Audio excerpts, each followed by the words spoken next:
फरवरी का महीना मिथुन राशि और आपकी राशि से अष्टम भाव में बन रहा है चतुर्ग्रही योग। अब ये चतुर्ग्रही योग आपके जीवन को किस तरीके से प्रभावित करने वाला है, आज की वीडियो में हम उसी की बात करेंगे।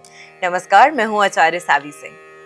2026 का साल शुरू ही बड़ी उथल पुथल के साथ हुआ है और मुझे पता है कि अब सब लोगों के मन में ये प्रश्न है कि अब कब जाकर ये उथल पुथल जो है वो थमने वाली है। देखिए, ग्रहों के गोचर का जितना प्रभाव व्यक्ति विशेष पर होता है, आप पर एज एन इंडिविजुअल होता है, उतना ही प्रभाव देश दुनिया पर भी होता है। और क्योंकि ये प्रभाव पड़ रहा है, उसका रेप्रिकॉशन भी आप अपने जीवन में देख ही रहे हैं। इस साल के अंतर्गत बड़े बदलाव होना, बड़ी हानि होना, उसके अंदेशे जो हैं वो पहले से ही मिल रहे थे और अब वो सारी चीजें जो हैं वो इन प्रेजेंट घटित होती हुई भी नजर आती हैं। लेकिन क्योंकि हम भारत देश के निवासी हैं, तो भारत की कुंडली समझना और जानना हमारे लिए सबसे ज्यादा इम्पोर्टेंट हो जाता है, क्योंकि जब देश तरक्की करेगा तो हम भी एज एन इंडिविजुअल तरक्की करेंगे। भारत के लिए फरवरी का महीना जो है, हमारी कुंडली के हिसाब से नवम और दशम भाव में चतुर्ग्रही योग जो है वो स्थापित हो रहा है। धर्म कर्म के कार्यों में वृद्धि जितनी तीव्र तरीके से होती हुई नजर आएगी, उतनी ही तीव्र तरीके से धार्मिक विवाद भी बढ़ते हुए आपको इस साल और इस महीने के अंतर्गत नजर आएंगे। शुरुआत जनवरी से ही हो गई थी, लेकिन फरवरी के भी महीने में ये सारी उथल पुथल जो है वो एटलीस्ट 12 से 13 फरवरी तक थमती हुई नजर नहीं आती है। उसके बाद जैसे ही ये चतुर्ग्रही योग जो है उसका स्थापना हमारी कुंडली से दशम भाव में, जहां पर कुंभ राशि आती है, जो कि धन कोश की राशि मानी गई है, वहां पर ये ट्रांजिट होते ही एक बहुत पॉजिटिव शिफ्ट जो है वो हमारी देश की अर्थव्यवस्था और इकोनॉमी पे होगा, यानी कि जॉब अपॉर्चुनिटीज काफी तीव्र तरीके से बढ़ती हुई नजर आने वाली है। लेकिन एक चीज तो पक्की है, जब इस तरीके के ग्रहों के नक्षत्र और ग्रहों के परिवर्तन होते हैं, तो सरकार की तरफ से कई सारे बड़े निर्णय और फैसले जो हैं वो लिए जा सकते हैं। काफी सारे फैसले ऐसे होंगे जिसे जनता स्वीकार भी करती है, लेकिन काफी सारे फैसले ऐसे भी होते हैं जिसको सुनकर जनता थोड़ी सी आक्रोश में आ जाती है। और इस समय के दौरान जो ग्रहों के गोचर हो रहे हैं, उसमें दोनों ही चीजों की आशंका जो है वो काफी हाई नजर आती है। कहीं ना कहीं धर्म को लेकर विवाद उठेंगे, कहीं ना कहीं बच्चों के एजुकेशन सिस्टम को लेकर, एजुकेशन से रिलेटेड काफ़ी सारे बड़े बदलाव जो हैं, बड़ी स्कीम्स जो हैं, बड़े चेंजेस जो हैं, बड़े निर्णय जो हैं वो लिए जा सकते हैं, जिसका कुछ लोग समर्थन करेंगे, कुछ लोग विद्रोह करेंगे। और इस तरीके की जो परिस्थितियां हैं वो काफ़ी ज़्यादा उभरती हुई आपको फरवरी के महीने भी नजर आएगी, क्योंकि आपके लिए विशेष करके ये समय जो है आपकी राशि से चतुर्ग्रही योग जो है वो अष्टम भाव में भी स्थापित हो रहा है। तो at least first half of the month of February में मैं आपको एक चीज की चेतावनी जरूर देना चाहती हूँ कि first half of the month of February में ट्रैवल अगर करना बहुत ज्यादा अनिवार्य है आपके लिए तो ही करें, लेकिन अगर टाल सकते हैं आप ये ट्रैवलिंग तो उसे टाल देना बेहतर होगा। और ये विशेष करके मिथुन राशि के जातकों के लिए बताया जा रहा है, क्योंकि आपकी राशि से अष्टम भाव आयु की भाव में जो है ये सारे ग्रहों का गोचर हो रहा है। लेकिन जहां अष्टम भाव आयु का भाव माना गया है, लॉन्जेविटी का भाव माना गया है, वहां पर ये सडन बदलाव का भी भाव माना गया है, लॉस और सडन गेन्स का भी भाव माना गया है। इसी कारण से इस भाव में जो चतुर्ग्रही योग स्थापित होता है उसे बहुत ज्यादा पॉजिटिव कंसिडर नहीं किया जाता। लेकिन अगर परेशानी है तो उससे उभरने का भी तो तरीका होता है। तो इसीलिए आज हम आपको कुछ रेमेडीज भी बताएंगे जिसको आप फॉलो कर सकते हैं। लेकिन as a predictive science, as a preventive science, हमारे लिए ये बताना भी आपको जरूरी हो जाता है कि इस महीने के अंतर्गत क्या चीजें आपको करनी है और क्या नहीं। जिसमें से एक चीज ये है कि इस महीने के अंतर्गत अगर आपके लिए पॉसिबल है तो ट्रैवल करना अगर अवॉइड कर सकते हैं तो आपको जरूर करना चाहिए।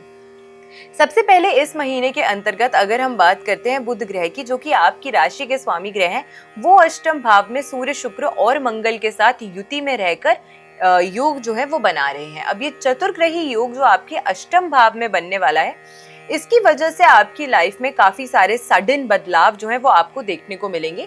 लेकिन 12 फरवरी के बाद जैसे ही फाइनली सूर्य भी यहाँ से ट्रांजिट करके नवम भाव में ट्रांजिट कर जाएगा, तो कहीं ना कहीं इसका प्रभाव कम होके आपके भाग्य उदय का जो समय है वो शुरू हो जाएगा। 15 फरवरी ऑनवर्ड्स आपके लिए जो समय आ रहा है वो आपके लिए और ज्यादा पॉजिटिविटी जो है वो आपके जीवन में लेकर आएगा। इसीलिए first half of the month में जो भी निर्णय आप ले रहे हैं, जो भी फाइनेंशियल डील्स आप कर रहे हैं, जिन भी लोगों के साथ आप संपर्क में आ रहे हैं उसमें आपको कुछ विशेष करके चीजों का ख्याल जो है वो जरूर रखना चाहिए। दूसरी चीज, मिथुन राशि के जातकों की अगर हम बात करते हैं तो आपके लग्न का स्वामी अष्टम भाव में ट्रांजिट कर रहा है। ये भी एस्ट्रोलॉजिकली बहुत ज्यादा पॉजिटिव नहीं कंसिडर किया जाता, क्योंकि आपकी राशि के स्वामी ग्रह जो है वो खुद एक पॉजिटिव प्लैनेट है।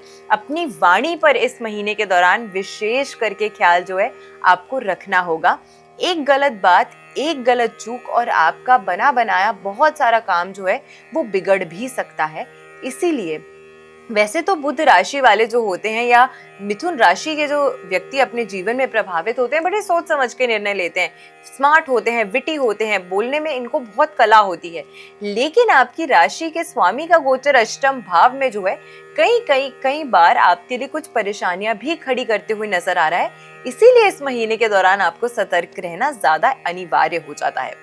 अगली अगर हम गोचर की बात करते हैं तो गुरु इस समय के दौरान आपकी ही राशि से ट्रांजिट कर रहे हैं। भूलिएगा मत कि गुरु इस समय के दौरान अतिचारी मूवमेंट में भी चल रहे हैं, यानी कि जहां गुरु एक राशि से दूसरी राशि एक साल के अंतर्गत परिवर्तन करते हैं। 2026 का साल वो साल है जहां पे देव गुरु बृहस्पति सिर्फ एक राशि ही नहीं बल्कि 3 राशियों में गोचर करने वाले हैं, यानी कि अपनी निर्धारित गति से इतना ज्यादा फास्ट ट्रांजिट कर रहे हैं। और ऐसे ग्रह का डायरेक्ट इम्पैक्ट जब आपकी राशि पे पड़ता है तो व्यक्ति अपने जीवन में बिना सोचे समझे कई सारे ऐसे निर्णय ले लेता है, क्योंकि गुरु जो माना गया है वो जीव कारक ग्रह माना गया है, यानी कि एक इंसान को, एक व्यक्ति को रिप्रेजेंट करने वाला जो ग्रह माना गया है वो देवगुरु बृहस्पति है। आपके जीवन में उच्च पद, अथॉरिटी, लोगों के साथ आपकी बातचीत, आपकी कितनी वाहवाही होगी समाज में और आप लोगों के साथ कितने अच्छे संबंध बना सकते हैं, इन सभी को अगर कोई ग्रह इन्फ्लुएंस करता है तो वो देवगुरु बृहस्पति है।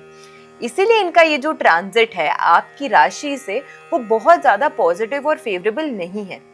इसी कारण से आपको इस महीने के अंतर्गत थोड़ा और विशेष ख्याल जो है वो जरूर रखना होगा। राहु आपके भाग्य के स्थान से गोचर कर रहे हैं और केतु आपके लिए आपके पराक्रम के भाव से गोचर कर रहे हैं। इस महीने जो आप एफर्ट्स करेंगे उसमें थोड़ा सा डिलेस का सामना आपको करता हुआ नजर आने वाला है। काम का प्रेशर ऑल ओवर अगर मैं बात करूं तो काफी ज्यादा बढ़ता हुआ नजर आएगा। रिवॉर्ड्स आपको मिलेंगे, रिजल्ट्स आपको मिलेंगे, लेकिन हो सकता है कि जितनी आपने इच्छा करी है या जितनी जल्दी आप चाहते हैं कि रिकॉग्निशन और रिजल्ट्स आपको मिले उसमें थोड़ी कमी आती हुई नजर आती है। बिजनेस जो लोग करते हैं उनके लिए ये टाइम प्रॉफिटेबल रहने वाला है, खास करके second half of the month में जो भी आप इन्वेस्टमेंट्स या निर्णय लेंगे वो आपके लिए और आपके बिजनेस के लिए ज्यादा प्रॉफिटेबल जो है वो साबित हो सकता है। फाइनेंशियली ये महीना आपके लिए थोड़ा सा कष्ट वाला रह सकता है, थोड़ा सा टाइट हैंडेड रह सकता है।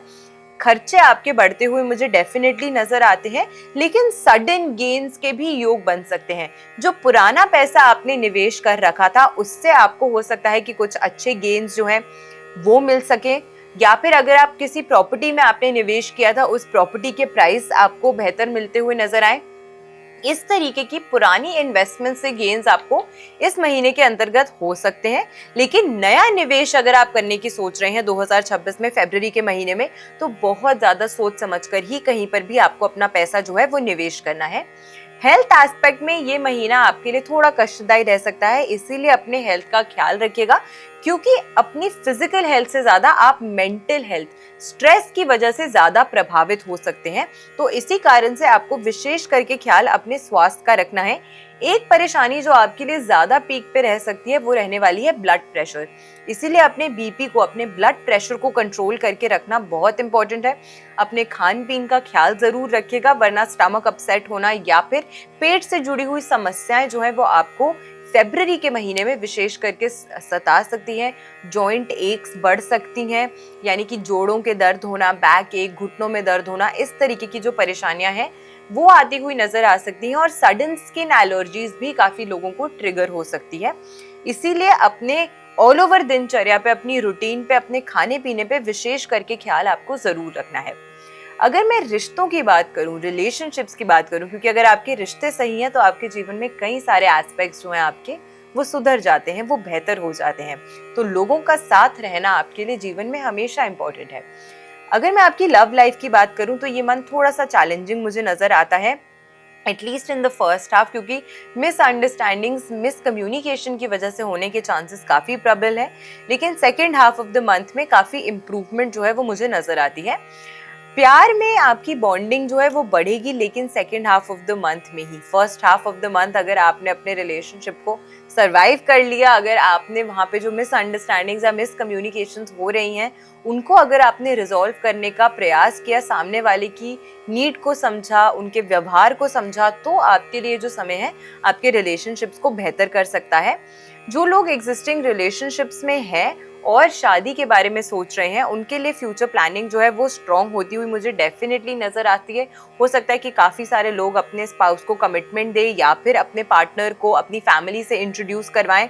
इस तरीके की चीज़ें भी होती हुई मुझे इस महीने के अंतर्गत नज़र आती हैं। लेकिन जो लोग ऑलरेडी मैरिड हैं उनको दो चीज़ों का ध्यान रखना है। इस महीने हो सकता है अपने इन लॉज के साथ आपकी थोड़ी मिसकम्युनिकेशन या मिसअंडरस्टैंडिंग, अनबन जो है वो हो सकती है, तो उसे बहुत ज़्यादा आपको अपने लाइफ में इम्पैक्ट नहीं होने देना है। उनके साथ जो इश्यूज हो रहे हैं उसे रिजॉल्व करने का प्रयास कीजिए और अपने स्पाउस की हेल्थ का, अपने पार्टनर के स्वास्थ्य का विशेष करके ख्याल जो है आपको इस महीने के अंतर्गत रखना है।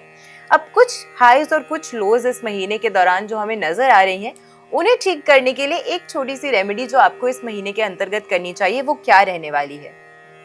बुधवार के दिन छोटी कन्याओं को आपको जो भी उनको जरूरत की सामग्री हो, अगर आप कुछ मिठाई, स्वीट्स, चॉकलेट्स, इस तरीके की चीजें दे सकते हैं तो वो दीजिए। वरना अगर आप उन्हें पढ़ाई से जुड़ी हुई कोई चीज दे सकते हैं, बैग्स, बुक्स या फिर पेंसिल्स, इस तरीके की चीजें अगर आप छोटी कन्याओं को डोनेट करते हैं, उन्हें देते हैं और साथ में पैर छूकर उनके आशीर्वाद लेते हैं, तो इससे आपके लिए फरवरी का महीना और जनरली आपके लिए बुध ग्रह की ऊर्जा जो है वो बहुत ज़्यादा सॉलिडिफाई होती है, बहुत ज़्यादा अच्छी होती है। तो ये एक रेमेडी आपको फरवरी के महीने में ज़रूर करनी चाहिए। मैं आशा करती हूँ आज की वीडियो जो है वो आपको पसंद आई होगी। वीडियो अगर अच्छी लगी हो तो ज़्यादा से ज़्यादा लोगों तक वीडियो को शेयर ज़रूर कीजिएगा। ऐसी ही बेहतरीन वीडियोज़ के साथ फिर से लौट कर आएंगे हम इस चैनल पर। तब तक अपना ख्याल रखिए, अपनों का ख्याल रखिए। नमस्कार।